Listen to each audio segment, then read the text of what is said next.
Get ready for success. Leadership Strategies for Women is a show dedicated to providing practical and valuable strategies for emerging women leaders of today. It's your time to get inspired, motivated, and challenged to achieve your vision for success. And now, here's leadership speaker and coach, Ellie Nieves.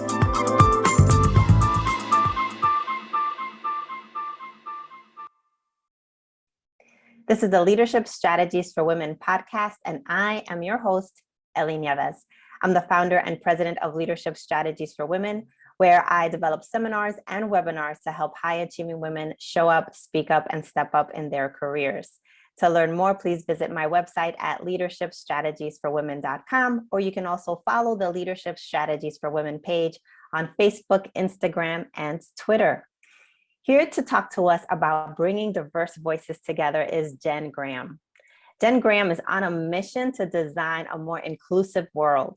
An activist, designer, and civic tech entrepreneur, Jenn Graham is the founder and CEO of Inclusivv, bringing diverse voices together for conversations that matter. Since starting Inclusivv as a social experiment in Atlanta, Jenn has built a global team and a digital platform that has already enabled thousands of conversations around the world, both in person and virtual. Her clients range from Facebook to Coca-Cola, including beloved organizations such as the King Center, Sierra Club, and the Aspen Institute. Featured as a 2020 World-Changing Woman in Conscious Business by Conscious Media Company, and recognized by the Atlanta Business Chronicle as a Small Business Person of the Year Rising Star in 2019, Jenn's work has also been recognized by President Barack Obama and has received numerous awards for social impact and creative community engagement. Jenn, welcome to the Leadership Strategies for Women podcast. Thank you so much, Ellie, for having me. I'm excited. So Jenn, tell us a little bit about your background. Tell us something that we don't already know from your bio. Oh, wow. I'd say I'm a community organizer at heart, and I was a graphic designer by trade. And so really, I ultimately stumbled into this work literally on my way to work. I had a bike accident and hit a parallel grate that catapulted me into community organizing. And I learned that, in order to really move people to take action, you have to meet them with the emotional heart, and you have to give them an opportunity to participate, to see themselves as part of the solution. And so what started as a journey of bike advocacy here in Atlanta that really helped cut my teeth on community organizing ultimately led me to the formula of Inclusivv, which is you've got to be able to involve everyone in the movement and give people time to be able to connect to it by sharing their own story of relevance and story of self, and then understand the shared challenges that we're all working with and working towards, and then create a sense of urgency for action. So we've really woven in the public narrative and trying to use that as a tool for change. And I've been able to embed a little bit of the organizing from event planning and organizing, as well as graphic design, and using storytelling as a real way to move people to take action. So what was the catalyst? What made you decide to launch your company? I'd say it's a bit of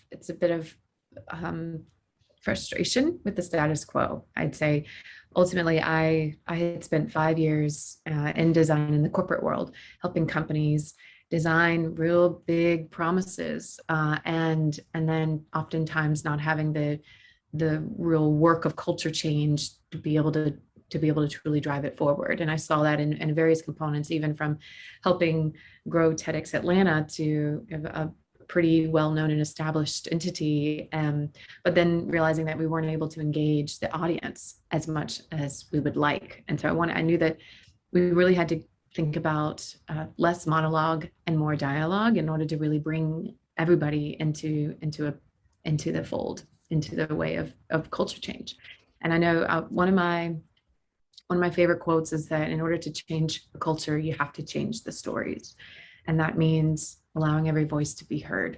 And so what compelled me originally was this need for more intimate dialogues in small groups. And we piloted it in Atlanta first, because everything, especially I recommend female entrepreneurs or entrepreneurs in general, always test and validate ideas before you leave your day job and see how it flies. And it caught on. People were craving human connection. And previously we were known as civic dinners. And it was as simple as gathering people together in small groups of 6 to 10 people for a meal, a shared meal, either in a restaurant or home, and then having a structured dialogue where we provided the guide and the 3 big questions and allowed everybody equal time to share with one voice at a time. And there were no experts. There was no expectation of anybody being an expert on the topic. It was about bringing your own lived experience. And I looked around and there were no other real models that allowed for this. But going back in time, these talking circles are ancient. This is how ideas have spread over from the campfire all the way to TED Talks. So but I feel we've landed on something that is now meaningful for individuals when they participate, but also to companies. We found that more through our work, which started in the civic space. We really want to make sure that all residents are heard when it comes to master planning, even long-term planning. And then nonprofits really want to engage their own membership and attract new members around the issues that they care about. And then most recently, companies, there's a deep desire for companies to be able to lead on these critical topics, from racial equity to mental health to women in leadership to even sustainability. But they're struggling with how to engage and what to say and how to do it in a way where every voice can be heard. And so that's the ultimate kind of the problem that we're really tackling for companies now, is how to create a sense of culture and belonging, and to do that through a meaningful conversation. So I'm sure that your success has not come without a level of challenge. Can you share what some of those challenges are that you faced as you were striving to launch your business? Yes, I would say, so you might hear my 1-year-old in the background. I don't know.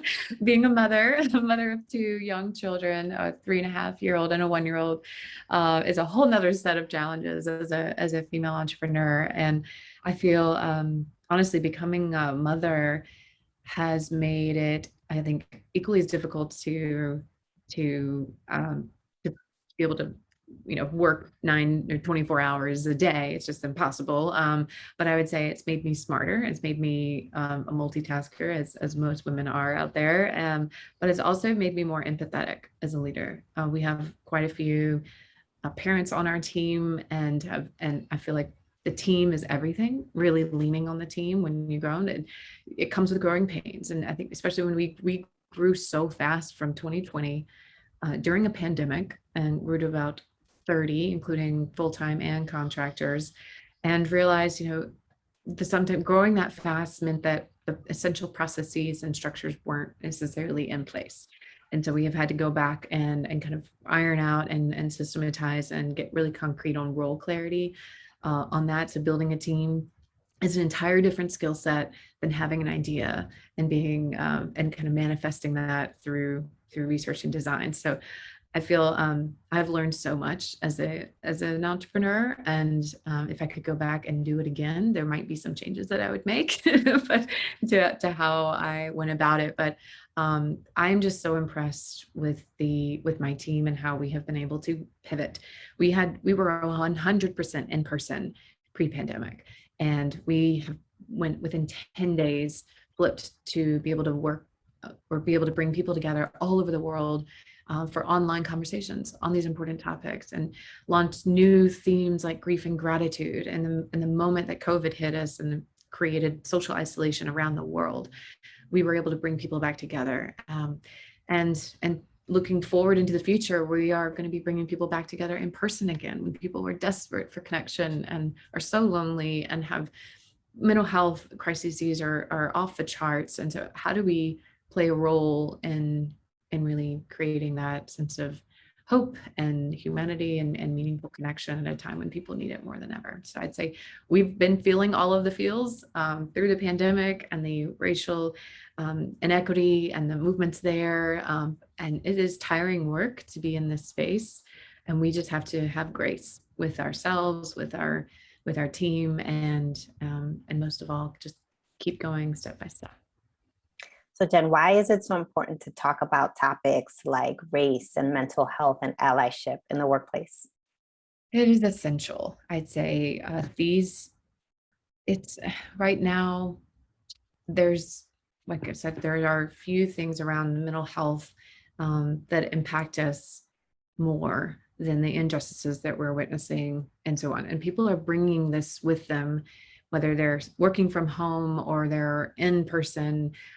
They're bringing these themes and ideas and what they read and see with them to the workplace. And if they're impacting, there's this one study that shared that a single incidence of micro exclusion can lead to a 25% decrease in a team, in an individual's performance on a team immediately. And so these micro exclusion examples are often unconscious and done so without really understanding the impact on the bottom line of a company. And so that's why it's really important for companies to do the essential work around unconscious bias training and development. And that is crucial and important, whether you do a live in-person training with a DEI consultant or you do online learning. But what we have found is that real lasting long-term change happens when you allow people to be able to take that knowledge they just learned in a training or a video and actually put it into practice by, through actual dialogue with others, with their peers, or even peers and other companies around the world. And so our model and our functionality is being able to take concepts that are quite heavy and to distill them into really almost narratives that we break down into stories and allow people to bring their own lived experience when they have either been a part of this before, or either have witnessed it or seen or been impacted by it personally, and then addressing the shared challenges, and then identifying small actions that they can take, either how to be a better ally, how to show up for others, how to uplift others, and maybe even what policies should change either in the workplace or at the state, local, community level, and how to become advocates for those changes.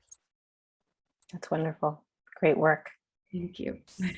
So Jen, we are amid this great resignation. If you've read the Wall Street Journal, everybody knows that there's this mass exodus away from the workplace.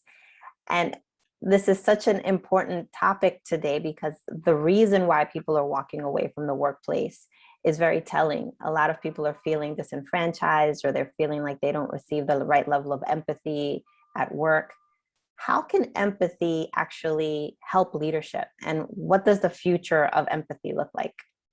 Oh, wow. I was just at a breakfast this morning with a futurist, and she talked about the pace of change and the acceleration of the change that we have witnessed. We saw, for example, that the advance in a vaccine typically takes 10 to 15 years, and we saw it created in 8 to 10 months.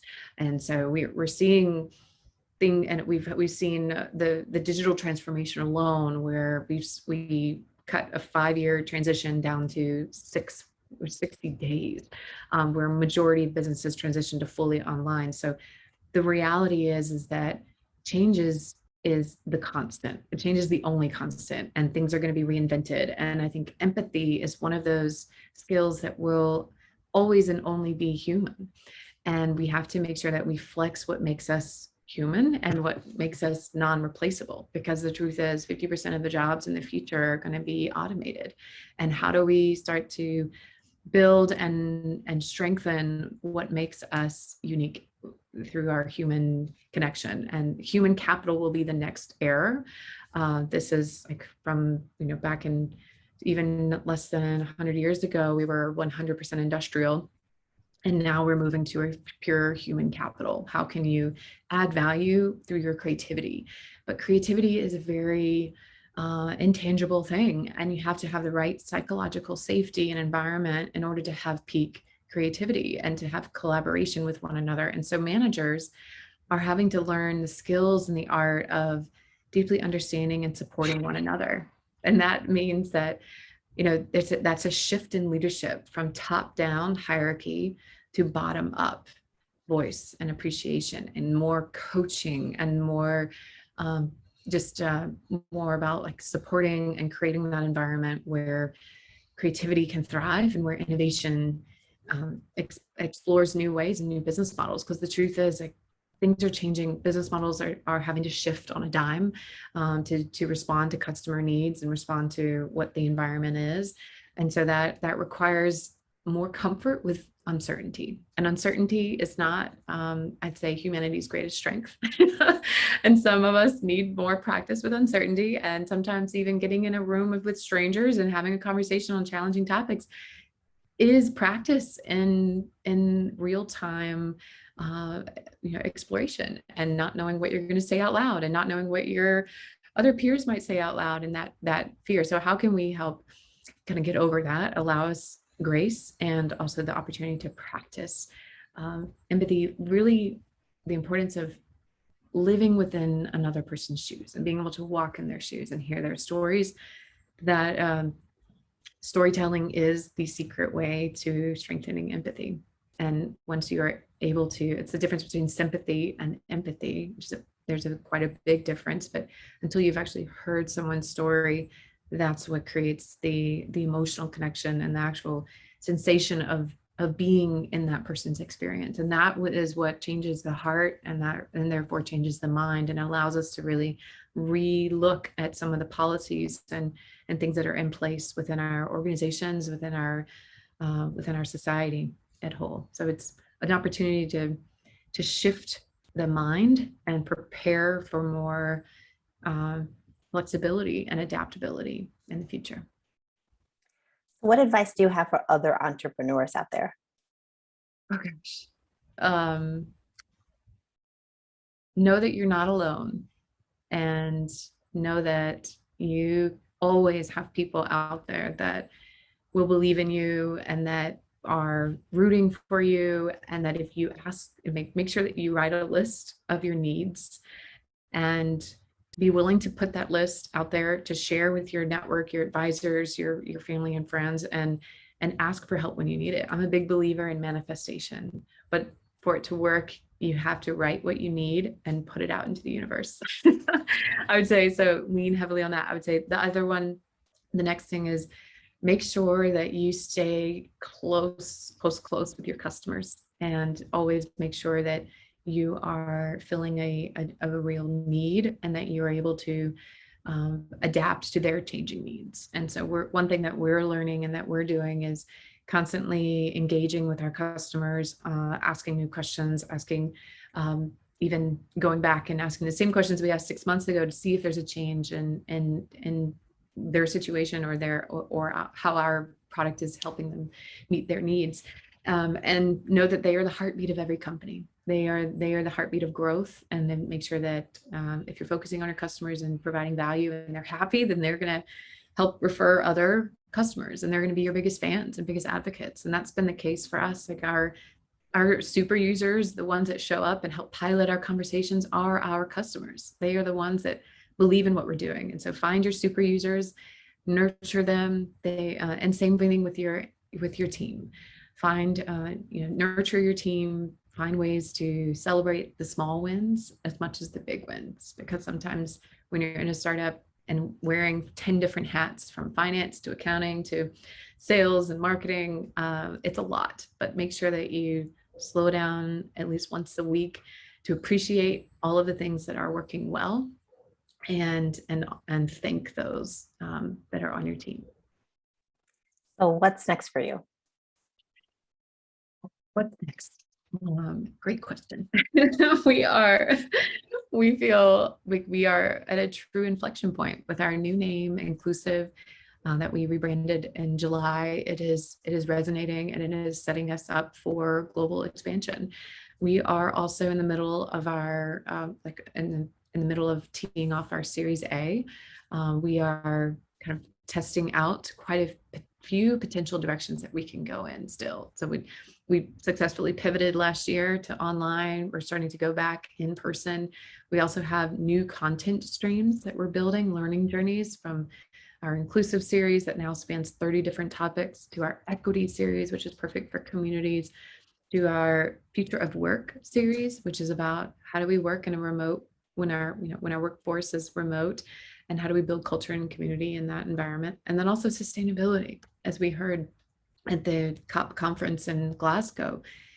Sustainability and climate change is really the next big conversation that we need to be having as a global community, and this is the one that we need to act on. And so we've built out new almost 50 plus topics that are really relevant right now, and then we also have a couple new features on our platform that really help us move conversation into action. And that has been the core purpose of our work. We know that conversation is meant to be a spark. It's not the end all be all. It is the spark that creates empathy, that leads to greater understanding, that leads ultimately to commitment to take action. And that is, the action part is where we really want to start to see and track movement and to see the change. Back to my community organizing background, like that is ultimately why I started Civic Dinners, now Inclusivv. And this need for being able to see real change happen either at the local level or at the national level. That's where we're going to look at the momentum and be able to see the change that we want to see in the world. And so I feel we have this great momentum going, focusing on how we help build a more inclusive and sustainable world, and what that might look like in a year from now or 2 years from now. It's constantly evolving. And we are excited, though, staying true to the mission and building the best team. So how can our listeners get in touch with you? They can reach out. We are all on social media. You can find us on our website at inclusivv.co, 2 V's, inclusive, no E, .co, or on social media on Instagram, inclusivv.co, or Twitter, Facebook, Inclusivv. You can find me on LinkedIn, Jenn Graham at Inclusivv. And I would love, we are looking for fabulous companies that are really looking to create more inclusive cultures. And so if you want to help us by trying out our conversation platform, go to inclusivv.co, find a conversation to attend. We have new signature events almost each week that are launching. And then we also have a membership that is going to become available starting in 2022. And so find more ways of hosting your own or joining one, or bring us internally to your company or your community. And we'd love to work with you. Well, Jenn, thank you so much for taking the time today to educate our listeners about being more inclusive and about having conversations that matter. Thank you so much. Thank you, Ellie. It's been great. Thank you. And to all of our listeners, thank you so much for tuning in. Until next time, God bless.